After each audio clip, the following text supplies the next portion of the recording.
Good evening, everybody, and welcome to Enlightening Your Way. I am your host, Nancy Lombardo. We are airing live on the Lilydale Assembly official Facebook page and YouTube channel. I'm a year-round resident here in Lilydale and the president of the Church of Living Spirit, which is an independent spiritualist church here in Lilydale. I'm a military veteran, retired police detective, fitness and yoga instructor, and wellness is my passion. This show is a combination of my many life experiences that features various topics and guests to help enrich one's mind, body, and soul on your pathway to healthy living. My Facebook page is Wellness with Nancy Lombardo, where my motto is protecting and serving your well-being. And I'm so excited to introduce our special guest this week. Jewel Rozanski has loved to learn through travel ever since she was a little kid and took trips around the U.S. with her family, many rooted in history. Jewel has an undergraduate degree in Spanish education with a minor in history. Jewel taught Spanish for 14 years before pursuing her love of travel and co-founded Cultured Travel in 2021.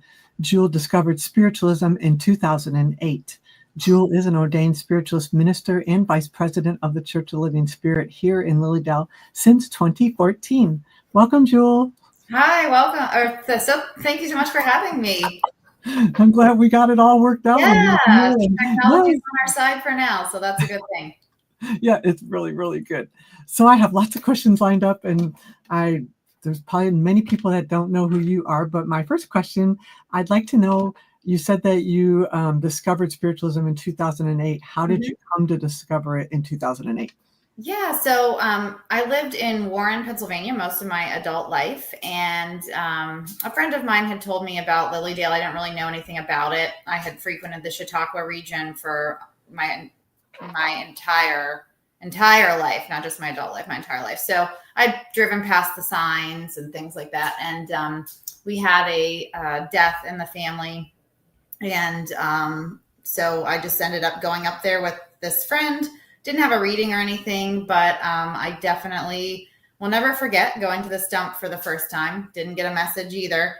And hearing Barbara Sanson, I believe, was the chairperson that day, and hearing her read over the principles of spiritualism and me thinking like, whoa, I think they're onto something here, and I need to look into this a little more. What were you raised? Were you raised in a religion?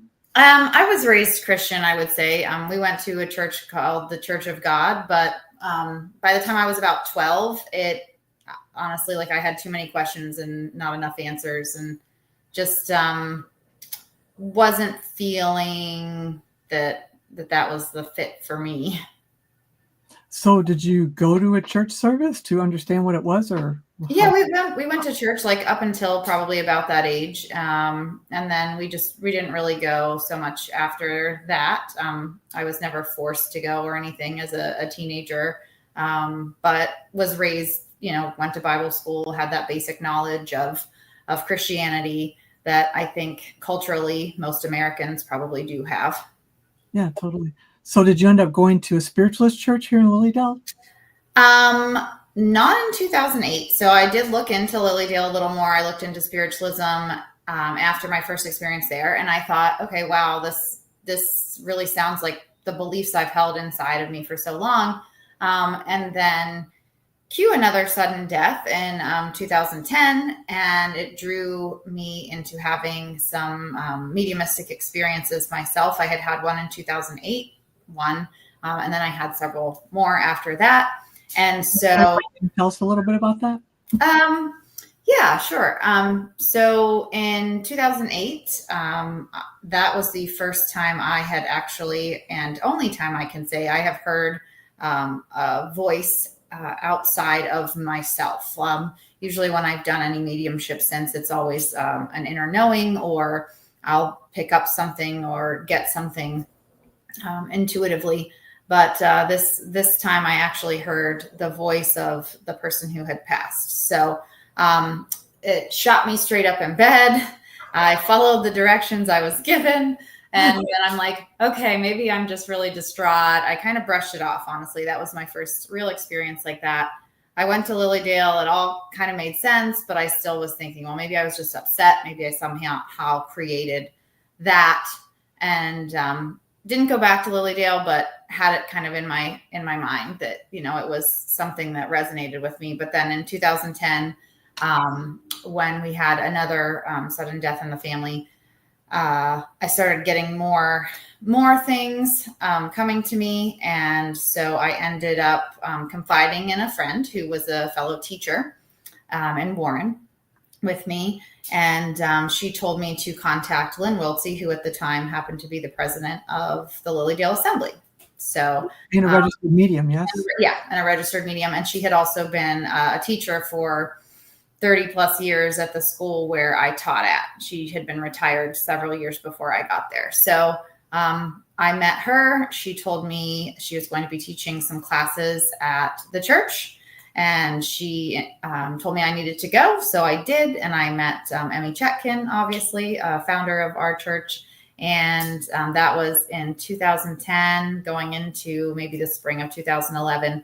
And I never really looked back. Right.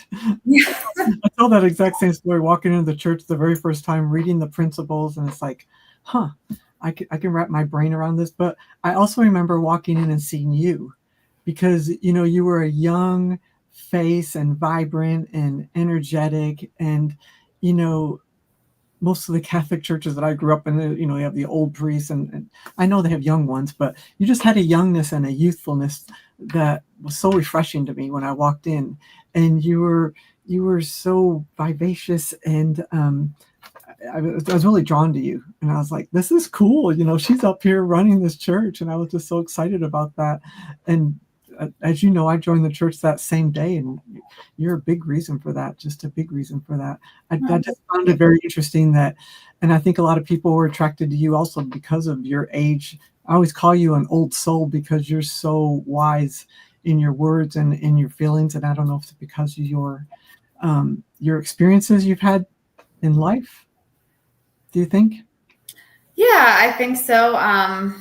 I think whether it be a blessing or a curse, honestly, I've always been sort of an old soul. I remember taking a trip with my grandpa when I was in the 5th grade. I was 10, and we were at his sister's house in Kentucky, and she said to me, Jewel, having a conversation with you is like having a conversation with a 40-year-old. And I was 10. So like I said, kind of a blessing, kind of a curse. I feel like I've always been a little bit older, but I definitely think that when you have certain life experiences and you really delve into them, especially when you've had any sort of, you know, deaths in your family or deaths that are close, of people close to you, I think it makes you look at your life differently, and it makes you realize what's important, what's not important. It allows you to let things go a lot easier, and it allows you to see people in a better light, like to meet them where they're at, to not take everything personally if people act a certain way towards you, or just to not allow as much drama in your life, I guess, because you know that literally every minute is a gift, and any minute could be your last. So very true. Very true. I didn't realize it until I had gone on your website and was reading that background, because I always read a certain background for you at church, but that you had traveled so much as a kid, and you loved the history part of it. And I was just like, well, that's cool. So you've loved travel since way back when. Yeah. I was really fortunate. My dad is originally from Alabama, so I have a lot of family in Alabama still. My other aunt's in North Carolina. My other aunt's now retired and semi-retired, but in Alabama again, but she was in Georgia. I have another aunt in Tennessee. So we did a lot of traveling all over the East Coast, and my parents loved history too. So we would see battlefields and museums and aquariums and different stuff all along our family visits. And we would go to, you know, we'd stay in hotels and stuff sometimes too, but I was really, really lucky to have that. It instilled that like love for travel, but also the love for learning in me. Yeah, totally. So how big of a leap of faith was it for you after 14 years of teaching to venture into your business and during the pandemic? Yeah, huge. You know, and I don't remember where it was. I feel like it probably came from Lynn Wilsey, because a lot of the things that I think or heard come from her, or from books or resources that she told me. But I remember one time hearing this quote that was like, when have I suffered enough? And it was like, when I'm tired of suffering.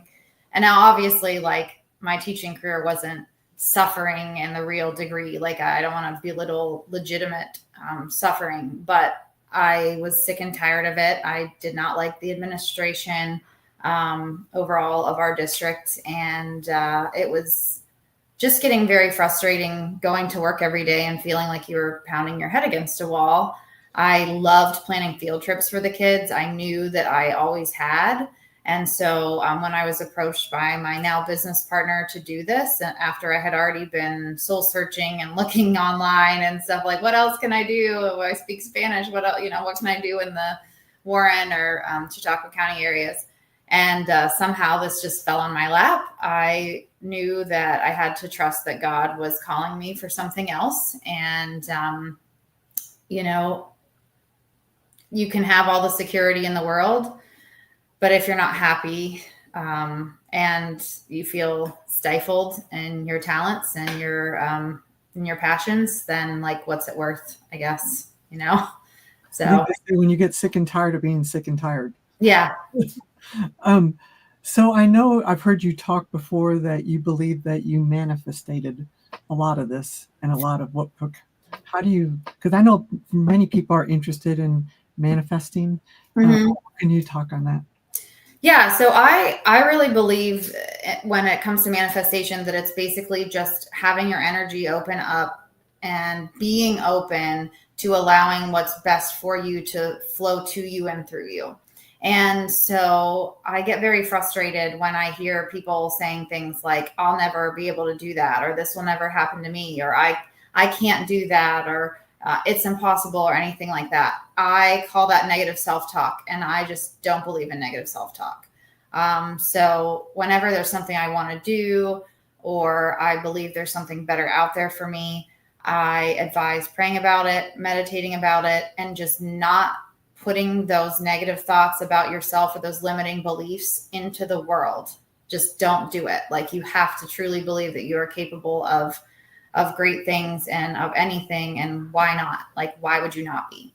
So, I feel like just being open to the possibility and trusting that the universe was going to have my back, and never telling myself that I couldn't find something else or that I couldn't do something else. When you say that this was put on your lap, was it literally brought to you like that? Yes. I had been looking online, thinking maybe I could be a translator, maybe I could, I don't know, be an education consultant, like something else. But I loved planning trips for the kids, especially the things I did all the planning myself. I loved the network, like the coordinating with different suppliers and museums and guides and things to make the experiences happen. So when I was approached about doing this, it was not something I had even thought of as a career. So when my business partner did approach me about it, it really was kind of mind-blowing. And I really do feel like it's my calling. Because you used to take your kids where would you take them to? Spain? Would you go to Spain? Yeah, we did a lot of places, actually. The first trip I ever did was in 2009, and we went to Mexico, and then we did Costa Rica, we did Puerto Rico, we did Peru, we did Spain, we did Italy. And I did some smaller scale stuff too, because, not that many kids could really afford, families could, especially from Warren, could afford those international things. So I did Chicago, I did New York City. I would put together my own trips. I did like Buffalo, Albright Knox Museum when they had some Spanish artists there. I did Pittsburgh. I did Gettysburg, if I didn't mention that, in our state capital in Pennsylvania. So I put some of those things together myself as well. Yeah, I know you talked about your kids. They all love those trips, and you loved being with your kids for that. It was so cool. So for our listeners that don't know some of the world places that you have traveled to, can you tell us about some of those? Yeah. So, and which ones do you feel have impacted your life the most? Yeah. Outside of the country. Okay. Outside of we have a few destinations nationally and then a few destinations internationally too. And not everywhere. Like people think, okay, you're a travel agent, you own a travel company. Like I want to go to Japan or I want to go to, England or Paris or something. That's like, no, we're very specific. So it's places where we have relationships with people that are local and places where we really feel we can offer a unique experience. So this year I was in Turkey in September. We do a tour to Istanbul every September, which the history, especially the religious history, is absolutely fascinating there. I highly recommend it. We did Rome in October. So we go to Italy, Rome, Venice. That's somewhere we will be doing in April again. And Egypt somewhere I really love. The people are just fantastic and kind. And, people dream of seeing the Great Pyramids and going to these temples that have been around for just thousands and thousands of years and are incomprehensible to our American mindset of something being from the late 1700s as being impossibly old. Yeah, those are some of the places that we go. I'm going to the Galapagos in February of this year. So that'll be a new one for me, but I'm excited about that. And Spain, honestly, I really love Spain. We go to Valladolid, which is a smaller town about 2.5 hours from Madrid, where a good friend of mine lives. And it's just historic and beautiful and amazing and non-touristy. And I love it. It was 2023 we went, but we're going again this year. And we got to see an ossuary, I think is the English name, and in Spanish it's osario. But it's like, it was at this really old church. I think it was from like the 800s or something like that. And it's this room of just bones, like skulls and bone. And that church was really, really amazing, really surreal. I am looking forward to going back again. Would you say that you had a spiritual connection to any one place more than another? Yeah, but the only place I feel that really is New Orleans, and it's in the United States. So that's fine. I know you love New Orleans. Yeah, I really do. I love it like no other place. I mean, I don't doubt for sure that you could have some fantastic spiritual experiences in the Hagia Sophia, for example, in Istanbul, or in the pyramids, or in any of these temples. But just for whatever reason, in my soul, I am at home and at peace and in my happy place in New Orleans, Louisiana for some reason. Interesting. Yeah. I mean, was there a past life there? I don't know. I can't say. But I did actually, I was going to say, I did have a really, really profound, like, spiritual experience in Peru, actually, when I was there with my kids. I'd love to hear it.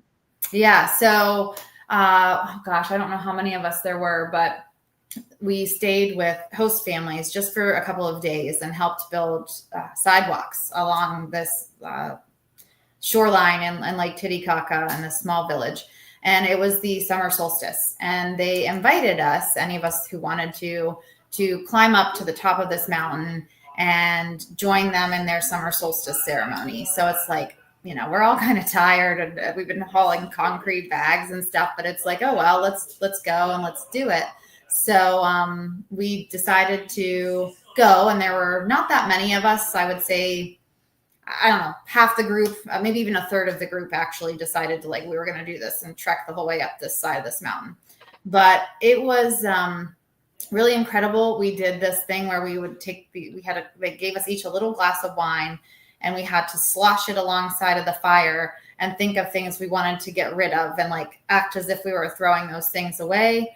And they played drums and we held hands and kind of danced around in a circle. And I had a few times this has happened to me, but where you just feel like you completely melt away from your human self and you blend. It's like your energy or your soul or whatever is just a total part of everything else around you.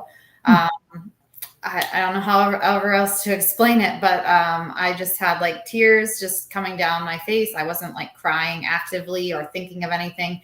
it was just one of those moments where you just feel like at one with everything. And so that was probably the most powerful spiritual experience I've had in a foreign country, for sure. It was really awesome. Just going up a mountain in Peru, was it supposed to be some kind of sacred ground?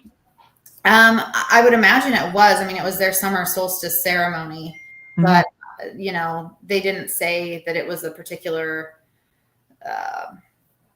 I don't know, like it wasn't Machu Picchu. I went to Machu Picchu. I didn't have anything crazy happen at Machu Picchu. Like, it was cool, but it was just really beautiful. And I think just being there with all of these people, all of these different people, and just coming together, and having the drumming and everything and the scenery, of course, was absolutely stunning. I think it was just a really profound experience. I know yesterday our friend Melissa taught a class on world religion, and she was very detailed in talking about many of the different religions around the world. But what she wanted to bring home at the end was, we are all different, but we are all the same. Mm-hmm. How do you feel about that, having traveled to so many places? That is a total phrase to live by, I think.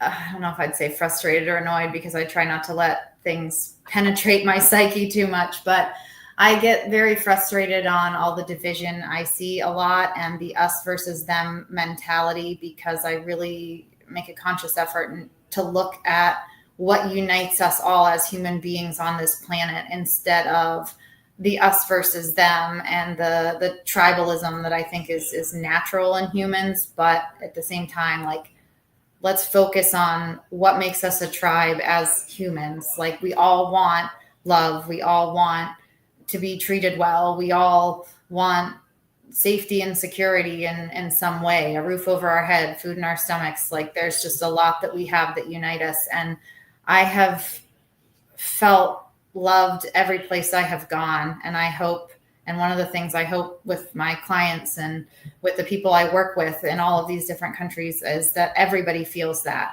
and everybody feels like they have a home in one another. Like, I would open my doors to any of the people I've met and worked with, and I know they feel the same. And like, we are totally the same, and focusing on that, I think, is so important. We have cultural differences. We have different expectations of sizes of cars or types of food we eat or things like that. But at the end of the day, like, we are all totally unique versions of the same thing, the oneness. Yeah. I mean, it's just true. It just really is true. So do you have a dream destination that you would like to get to, and why? I do have kind of an odd one. I always say, like, everywhere is pretty much on my list for the most part. There's a few places I think I wouldn't go, but I really, really want to go to the island of Guernsey in the between England and France.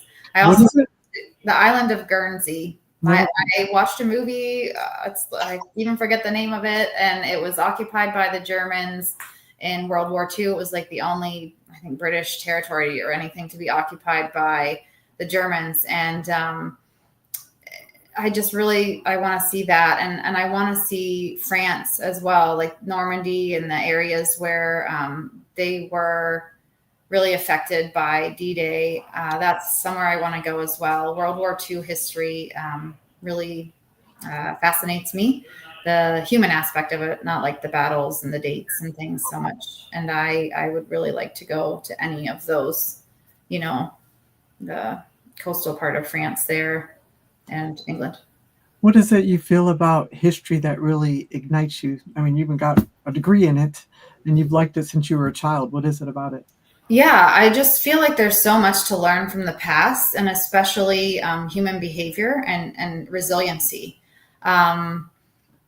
I love finding out about what people did to survive, how people survived, what people endured, how they overcame, and the struggles that each generation or each era has faced. I think that's why World War II, to me, it's just like insane to think of what life was like, especially in Europe during that time, and how people survived it.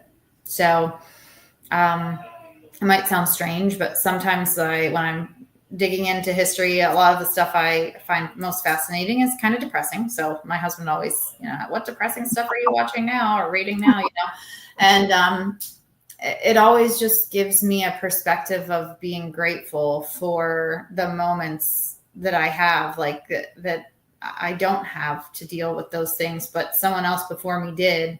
And there are other people, like in our country, especially, I do feel a lot of pride for our country and for our military and different things that just how I don't know how I feel like I won the lottery every day that I don't have wars going on in my backyard. And there are people who have fought for that to not be the case. But unfortunately, it's not the case everywhere, and not everybody wakes up with that same gift. Yeah, that's very, very true. It amazes me too that with all the technology and AI and yada, yada, yada, we always have to get back to the basics to learn our true life lessons, I think. And it's sad. Yeah, totally.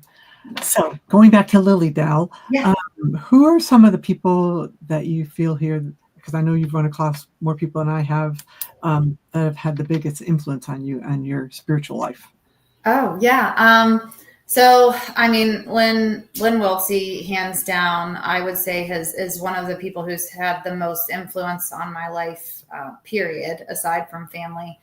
I can't thank her enough for really changing the trajectory of my life. Really introducing me to mediumship, to spiritualism, all the books she gave me, her words of wisdom. I just can't thank her enough. And then of course, Emmy Chetkin. Emmy was the second person I met in Lilydale, and the one who, okay, I'm going to join the church. I'm going to do this. I really look to her as a mentor as well. And just she has always been such a source of wisdom, just absolute wisdom.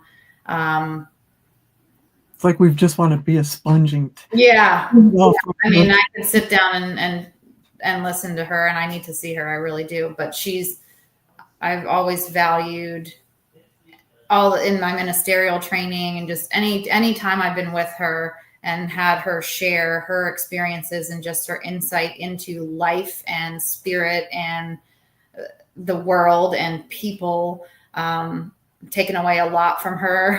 One of her lectures one time, in fact, I remember, and I've told people this before, is that she said you have to love everyone, and even if they're difficult. And she called them DPs. I remember difficult people, the DPs. You even have to love the DPs. Maybe you have to love them from a distance. But whatever that lecture was, whenever it was, I don't even remember when she gave it, but it has always stuck with me. And so throughout, when I was teaching, throughout, life in general, when I encounter someone that I feel is difficult, I try to look within myself and also look within them and meet them where they're at, see where I'm at for that day, where my emotions are, and just understand that I need to be loving, and that's what I need to emanate. So. Yeah, you're totally. I find it very interesting with Lynn Wiltsey that, especially you loving history, that you connected so much because, as we both know, she was in the military and an officer, which at the time she was in the military, that was a hard life for a female for sure. So well, she was raised military. And she was raised military. Yeah, she was raised in the military, though. Her dad was a very high-ranking official. Yeah, he was. So she definitely had an interesting childhood for sure. And then worked on a farm, taught all day, farmed, was also like an EMT. She did all sorts of service work. I mean, really, and hard work for sure. Yeah. Right. So what do you feel that it was that made you keep coming back to Lilydale? I think it was because human nature, we want to feel a part of something and connected to people who have similar beliefs to us. It's that, like I talked about tribalism. I don't like to say us versus them, but it is nice to be able to be with like-minded people who also feel like those principles are our guiding lights, but at the same time, maybe can't fully accept everything of other religions. So nowhere else quite feels like our home. Nowhere else quite felt like home to me. So when I go to Lilydale, or go to the church, I guess I should say, when I go to church there, I always feel welcomed. I always feel like I belong. I feel like this is where my beliefs resonate. And I feel like so much healing happens there. I love watching people receive messages and receive healings and hear the words spoken from our speakers and just know that lives are being changed for the better. So that's what kept me coming back and also has kept me involved for so long, hoping that I can help continue to perpetuate that just upliftment for others. I know you had made mention when one of your family members died, you actually heard a voice. Yes. But I also know you developed yourself as a medium and had gone to development circles. So what do you say to people that had never even thought about being a medium or had those kind of abilities? Mm-hmm. I fully believe that everyone can do this. I absolutely do. I think it starts with being willing to believe that it is real. If you believe it is real, then you can do it just like you can do anything else. I could learn to speak Spanish when I wasn't born speaking Spanish, but I was able to do that. And I feel like it's almost like learning a different language. You can completely learn how to do it if you believe in it. You believe that it's real. So if someone's even had a reading and they've had someone come through, maybe they don't think they have the ability themselves, but they finally realize, yeah, this is legitimate. Like this is the continuity of life. Is it in fact a real thing? And you want to hone those skills, start reading some books, start taking some classes. There are so many different exercises and things that you can do. Just start meditating. Lots of stuff starts coming through. That's what I started doing. And just to sort of relieve some stress, I started teaching myself how to meditate before I even was going to Lilydale. And I think that's another one of the reasons why I was able to be so open to spirit communication at that time. I think you hit base on a really important thing. You have to believe. And me and you, we've seen it so evidently by so many people. You cannot not believe. Yeah. So yeah. It's interesting sometimes. So I was, I live in the Pittsburgh area now, but Janice Dreschman, who's a registered medium in Lilydale, she does a few events a year down here, and I really like her. So I have gone to 2 of them, and it's interesting because nobody's really been to Lilydale hardly, or a few have, maybe 1 or 2, or a few have heard of it. And we take for granted, honestly, the beauty of messages and things like that, and just what spiritualism is, and knowing that life goes on after death, and then seeing so many people where it's new to them. It's really quite beautiful to see that, and see that newness and that discovery, I guess you could say, of like, wow, there's something to this. Whereas for me, or for you or other people that are, it's just what we know. You're right on. I don't even realize that we take it for granted, and you're right. Yeah. You get to where you do. Yeah, you do. Mm-hmm. But it really is an amazing gift from God. Yeah, it totally is. It totally is. And I like the fact that me and you had to work through this during the pandemic. When we had a church that was in person only, we had no clue what we were going to do, how we were going to get through it. But I'm so glad we figured it out and worked through it, because we were able to open up spiritualism to such a huge audience that we would have never had access to before. Yeah. So yeah. I think it's been a great thing for spiritualism, for Lilydale, for our church, for all the spiritualist churches, to give them a better understanding of what we're about, for sure. It really is. And it's amazing to me. And I, when COVID started, and I wouldn't have even, why limit the power of spirit, for goodness sakes? But I just if I'm sitting in front of someone, I've got their energy, like I'm in the space. It's, you have that connection.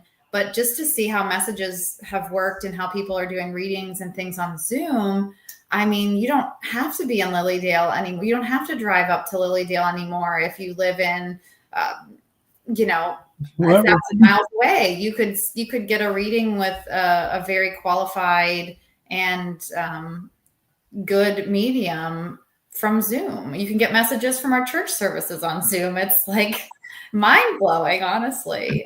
It is. It's incredible how far we've come, and everybody's doing it now. So yeah. It's been a really, really great thing, I think, for all of us, for sure. Mm-hmm. So I always like to end on this last question. What is the most important thing you've learned on your spiritual journey?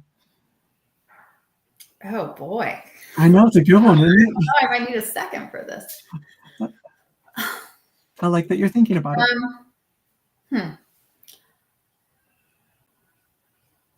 I honestly think the most important thing I have learned is, or gained, I guess I might even say, is a deeper sense of love for people as a whole.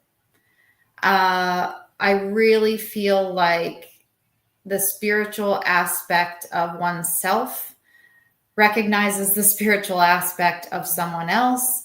And I feel like the people that you journey your life with, whether they're still here on the earth plane, whether they've crossed over to the other side, sometimes it just all the lives and the stories and the love and everything just blends together so beautifully. And it's important to always see that, even when you're struggling with something in your life, to just take appreciation for all the people you've journeyed with in the lifetime that you're in at this moment. That's really, really beautiful. That's a beautiful thing. I love that you said that. Thank you. Gosh, well, that's a beautiful way to end this show. And I so thank you so much for being here and talking and giving us and sharing your life experiences.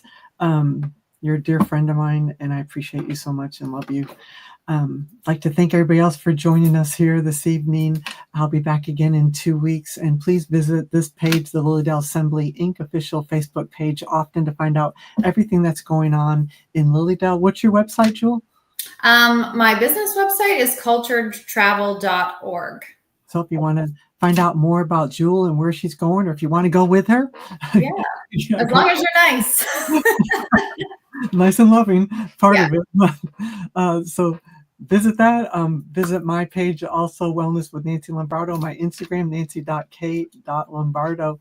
My name is Nancy Lombardo. Thank you so much, Jewel, for being here this evening. I am protecting and serving your well-being. Good evening, everybody. Thank you. Thank you. Good night.